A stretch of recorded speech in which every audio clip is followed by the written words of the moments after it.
Samuel Harrow stood frozen at the edge of his destroyed fence, staring at footprints that shouldn't exist. Each print stretched nearly 2 feet long, pressed deep into the morning mud, leading away from his dead cattle toward Crooked Spine River. His hands trembled as he knelt beside one massive impression, comparing it to his own boot. The shape was unmistakably human, but the size belonged to something from nightmares or legends. 3 years of isolation on this ranch had tested his sanity, but these tracks were real. The blood from his butchered livestock was real. And whatever made these prints had visited his land just hours ago, under cover of darkness, leaving a trail he couldn't ignore. Before we dive into the story, if you love mysterious tales that challenge everything you thought you knew about the Wild West, click the like button and subscribe to the channel so you never miss tomorrow's incredible stories. Drop a comment telling us where you're watching from and what time it is there. Now, let's continue with the story. The morning mist clung to the river valley like a burial shroud as Samuel followed the giant footprints through the tall grass. His rifle felt inadequate in his hands. Each step took him further from the safety of his ranch, deeper into the wilderness where the Crooked Spine River carved its serpentine path through limestone cliffs. The tracks never wavered, moving with purpose toward the water. His heart hammered against his ribs. In 3 years since Mary died, he'd faced wolves, bandits, and drought, but nothing like this. The sound reached him first, rhythmic splashing mixed with something else. Singing. A woman's voice, low and mournful, in a language he'd never heard. Samuel crept through the willows until the river came into view. His breath caught. There, knee-deep in the rushing water, stood a woman of impossible proportions. Nearly 8 feet tall, her frame powerful yet graceful. She bent over a washing pan, her massive hands sifting river sediment with practiced precision. Golden flakes glinted in the morning sun as she worked. When she turned, Samuel forgot to breathe. Her face carried a beauty that seemed carved from sorrow itself. Dark hair cascaded past her shoulders. Eyes, the color of deep mountain lakes, met his. In them, he saw not the monster he'd expected, but a profound, crushing loneliness that mirrored his own. She didn't run. She didn't scream. She simply stood there, water rushing around her legs, holding his gaze with the resigned dignity of someone who had nowhere left to flee. "You're him," the giant woman said, her accent thick, but her English clear. "The rancher who lost his wife. They speak of you in town when they think I cannot hear." Samuel lowered his rifle, though his finger remained near the trigger. Up close, he could see the exhaustion etched into her features, the way her powerful shoulders sagged despite her imposing height. "I'm Magdalena," she continued, setting down her gold pan with careful movements. "And before you ask, yes, I am the one they hunt. The one they say murdered her husband for gold." The name hit Samuel like cold water. He'd heard the stories in Bitter Creek during his last supply run. A foreign woman, a giant they called her, who'd supposedly crushed her prospector husband in their mine for his claim. But looking at her now, watching how gently she handled even the simple washing pan, Samuel found the story hard to swallow. "Did you?" he asked, surprising himself with the directness. Magdalena's laugh held no humor. "Thomas died when the mine collapsed. 30 feet of rock came down on him while I was bringing lunch from our cabin. By the time I dug through with these hands," she held up her palms, still scarred from the effort, "he was gone, but Sheriff Watson needed someone to blame. A foreign woman who towers over men? Who speaks with an accent and practices different customs? I was guilty the moment I arrived in Bitter Creek." Samuel recognized the pain in her voice. After Mary died in childbirth, taking their son with her, the same town had whispered about him, said he was cursed, that he'd brought her to die in this harsh land. The shopkeepers still served him, but their eyes held judgment. "The cattle," he said. "You took one. Your fence was already broken. Wolves had killed 3. I took what they'd left, and I'm sorry for it. Hunger makes thieves of honest people." She gestured to her meager camp hidden in the rocks. "I've been living in the caves upstream, coming down at night to wash gold from the river, just enough to trade for food with the Mexican traders who don't fear me." "How long?" Samuel asked, though he suspected he knew. 4 months. 4 months of hiding like an animal while Watson's men search. 4 months of sleeping in caves and washing gold in darkness. Her voice broke slightly. In my homeland across the sea, in the mountains of Slovakia, my height was seen as a blessing. Strong women were valued. Here, I am a monster. Samuel made a decision that would change both their lives. You can't keep living in caves. Winter's coming. I have an abandoned barn, Samuel offered, the words tumbling out before he could stop them. North side of my property. No one goes there. Magdalena's eyes widened, but she shook her head immediately, water droplets flying from her dark hair. You would risk everything for a stranger? They would burn your ranch if they found me there. Watson would see you hang alongside me.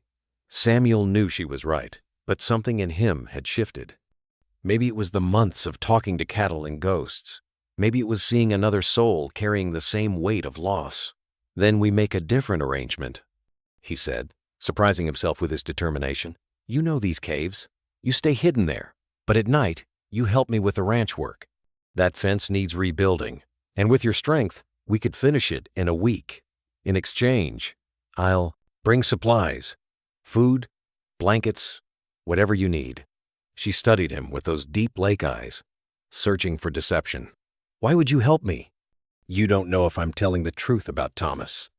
Because I know what it's like to be blamed for losing someone you loved, Samuel replied quietly. And because I've watched you for the past 10 minutes, the way you handle that gold pan, careful and patient. These aren't the hands of a killer. That night, under a crescent moon, Magdalena emerged from the shadows like a legend come to life. Samuel had left fence posts and wire at the agreed spot. He watched in amazement as she lifted beams that would take 2 normal men to carry, her movements efficient and graceful despite her size. They worked in companionable silence at first, but as the hours passed, she began to speak. In Slovakia, my village sits high in the Carpathian Mountains, she said, driving a post deep with 3 strikes. My grandmother was tall like me. She said our family descended from the old mountain giants who protected the villages from wolves and wars. Thomas heard this story in a Denver saloon and sought me out. He said he'd found a woman worth climbing mountains for. Samuel found himself sharing too. Mary was tiny, barely 5 feet. The doctor said her frame was too small for childbirth out here, without proper help. I should have listened, should have taken her back east. The confession hung between them in the darkness. We cannot live in should-haves, Magdalena said softly. Thomas used to say the same when I worried about fitting into this new world. He promised we'd build a life where my height was an advantage, not a curse. She paused, holding a beam steady. Some promises die with those who make them. 3 nights into their arrangement, Magdalena trusted Samuel enough to reveal the truth. She pulled out a worn piece of leather from her clothing, covered in strange markings. This isn't random gold panning, she said, spreading the map on a flat rock. Thomas found this in an old Spanish mission wall. It's written in my language, Slovak, but the landmarks are from here. He spent months translating Spanish documents, combining them with local legends. Samuel leaned closer, the moonlight illuminating symbols that seemed to follow the river's path. These marks along the water, they're not just gold deposits, are they? Thomas believed they lead to something bigger. An old Spanish cache, hidden when they fled Apache raids 2 centuries ago. Not just gold, but documents, land grants, proof of original ownership. Her finger traced the winding path. Each spot I've been washing isn't just for survival. I'm following his trail, gathering clues. The gold I find barely keeps me fed, but it confirms we're on the right path. Why didn't Thomas claim it himself? Samuel asked, though something in his gut already suspected.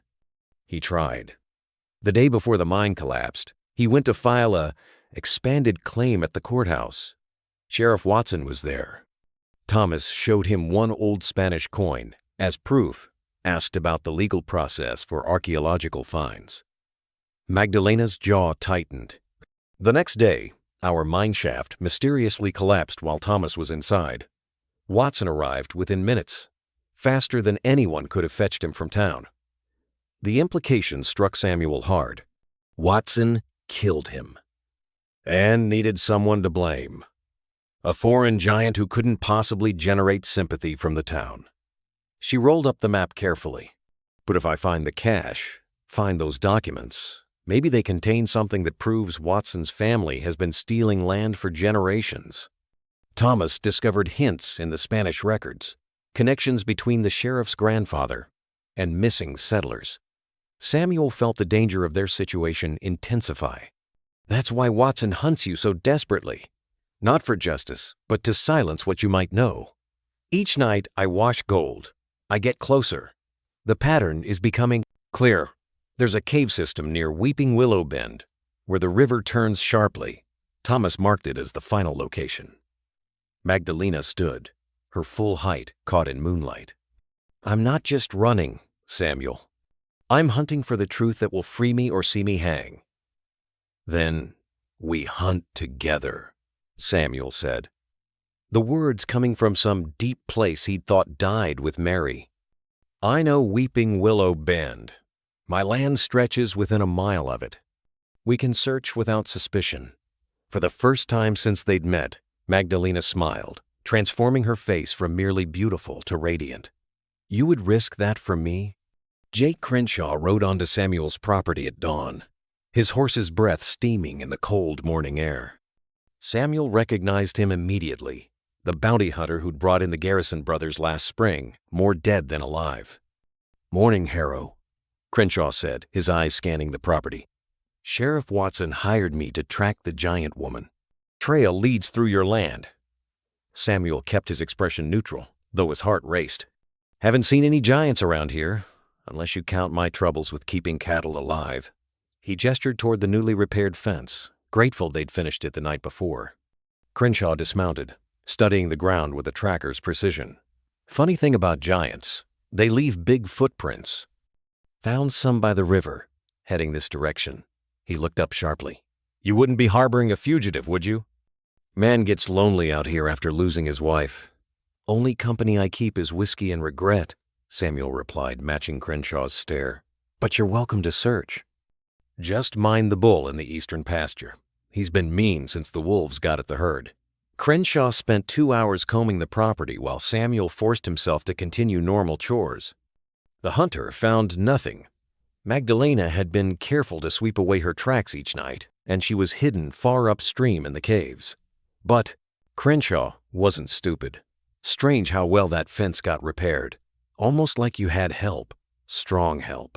That night, Samuel waited until midnight before heading to their meeting spot. He'd barely arrived when he heard it, the distinctive rattle that meant death in the desert. The snake was coiled near his leg, ready to strike. Before he could react, a massive hand shot past him, grabbing the rattler behind its head. Magdalena had moved with impossible silence and speed. Don't move, she whispered, disposing of the snake with a quick motion. Samuel found himself trembling, not from the close call, but from her proximity. She was checking his leg for bites, her hand surprisingly gentle. You're safe, she said, looking up at him. The moonlight caught her face, and Samuel acted without thinking. He kissed her. For a moment she froze, then responded, having to bend down while he reached up. When they parted, both were breathing hard. I'm sorry, Samuel started, but she placed a finger on his lips. I thought I'd never feel warm again, she whispered. After Thomas, after months of hiding like an animal, you made me remember I'm still human, still a woman who can be desired despite my cursed size.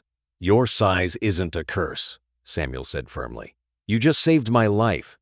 You've rebuilt my fence. You're the strongest person I know, in every way that matters. As weeks passed, Magdalena shared more fragments of Thomas's investigation during their nighttime meetings. He was brilliant, she said one evening, showing Samuel a journal she'd hidden.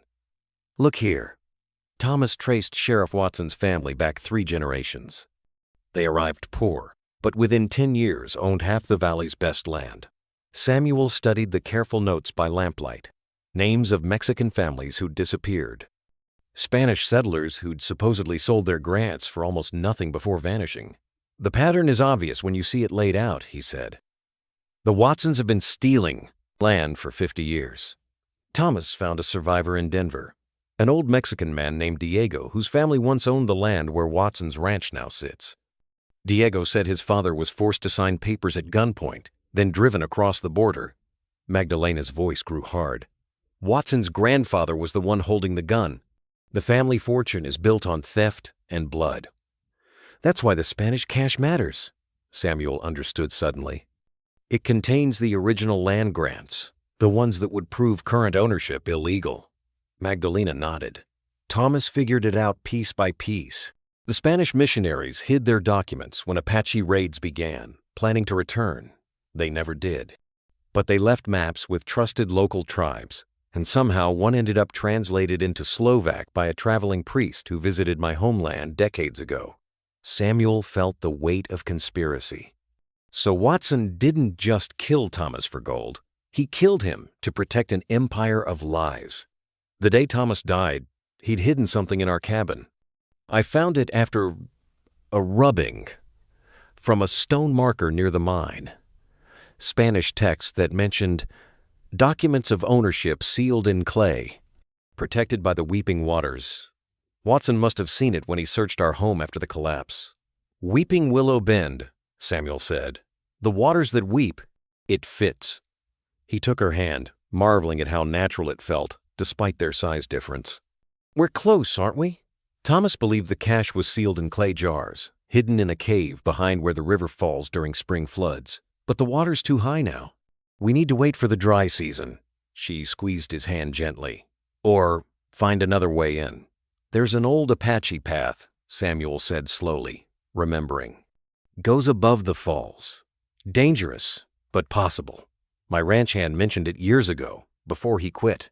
Said the Apache used it to hide from cavalry. Magdalena's eyes lit with hope. Thomas never knew about that. We could access the caves from above. She pulled him closer. Samuel, if we find those documents, it won't just free me. It could restore land to dozens of families Watson has wronged. The sky opened up without warning, turning the desert into a raging torrent. Samuel had seen flash floods before, but nothing like this. He found Magdalena at their meeting spot, soaked and urgent. The river's rising fast, she shouted over the thunder. If it reaches flood stage, it'll wash away the trail markers Thomas left. We have to go now. They fought through mud and rushing water, following the Apache path above Weeping Willow Bend. The narrow ledge crumbled under their feet, forcing Magdalena to use her strength to hold them both against the cliff face when Samuel slipped. Rain turned the rocks slick as oil. Below, the river roared like a living beast, hungry for victims. There, Magdalena pointed through the storm. Behind the waterfall's curtain, barely visible, was an opening. They had to jump across a 6-foot gap with nothing but raging water below. Samuel went first, his boots barely catching the opposite ledge. Magdalena followed, her longer reach making it easier, but the rock gave way under her weight. Samuel grabbed her arm as she fell, nearly being pulled over himself before her fingers found purchase. Inside the cave, they collapsed, breathing hard. The space opened into a larger chamber, and there, stacked against the far wall, were clay jars sealed with wax. Spanish crosses marked each one. Thomas was right, Magdalena breathed. They opened the first jar carefully. Documents, preserved in the dry desert air. Land grants with official seals. Marriage records. Death certificates. And there, in the third jar, they found it. Look at this. Samuel held up a contract dated 1882. Watson's grandfather purchasing the Delgado Ranch for $10. But here's the death certificate for Miguel Delgado, dated 3 days before the sale. Dead men don't sell land. Magdalena found more. Maps showing original boundaries. Testimony from a Spanish priest about forced relocations. A ledger documenting murders disguised as Apache raids. This is enough to destroy Watson completely, she said. Not just him, but every claim his family has made. The storm raged harder, water beginning to seep into the cave. We need to move these to safety, Samuel said. They wrapped the most crucial documents in oilcloth from Samuel's pack. But as they prepared to leave, they discovered something else. Skeletal remains wearing missionary robes, arranged peacefully. They stayed to protect this. Magdalena said quietly. Died guarding the truth. Now we carry it forward, Samuel replied, securing the documents. But Crenshaw's still watching my ranch. We can't go back there directly. Rosa Mendoza, Magdalena said suddenly. The old woman who trades with me sometimes. She lives on the border of your property. Thomas said she remembers when the Delgados owned that land. She might help. Dawn broke blood, red over Samuel's ranch. Crenshaw stood in the yard with 8 armed men, their rifles gleaming. Sheriff Watson himself sat on his horse, his face carved from stone. "We know she's here, Harrow," Watson called out. "Found her tracks, despite your pathetic attempts to hide them." "Bring out the giant or we burn everything." Samuel stepped onto his porch, rifle in hand but pointed down. "You're trespassing, Sheriff." "Man has rights on his own land. Not when he's harboring a murderer," Watson spat. "Jake here found evidence. Long black hair in your barn, fresh tracks by the river. You've been hiding that monster." Samuel made a choice that changed everything.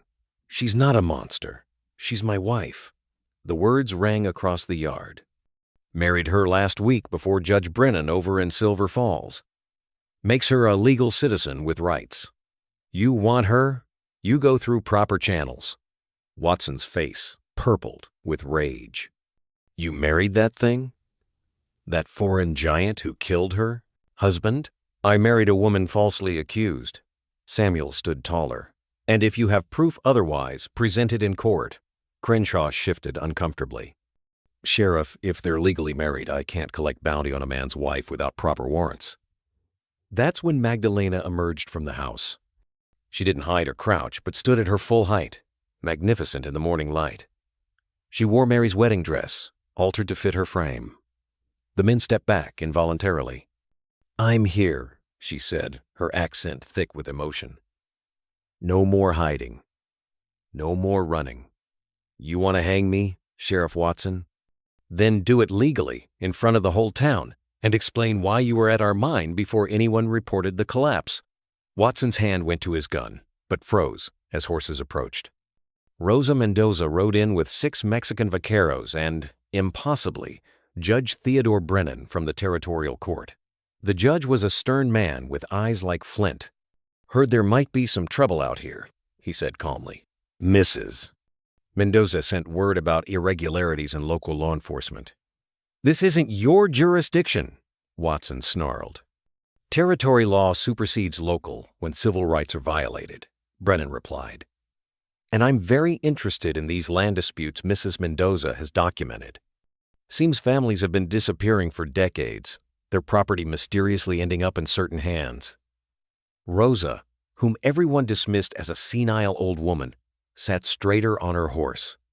"I remember everything, Judge. Every family driven off, every forged document. I've been keeping records, waiting for someone brave enough to stand against them." "Your Honor," Samuel said, pulling out the oilcloth bundle.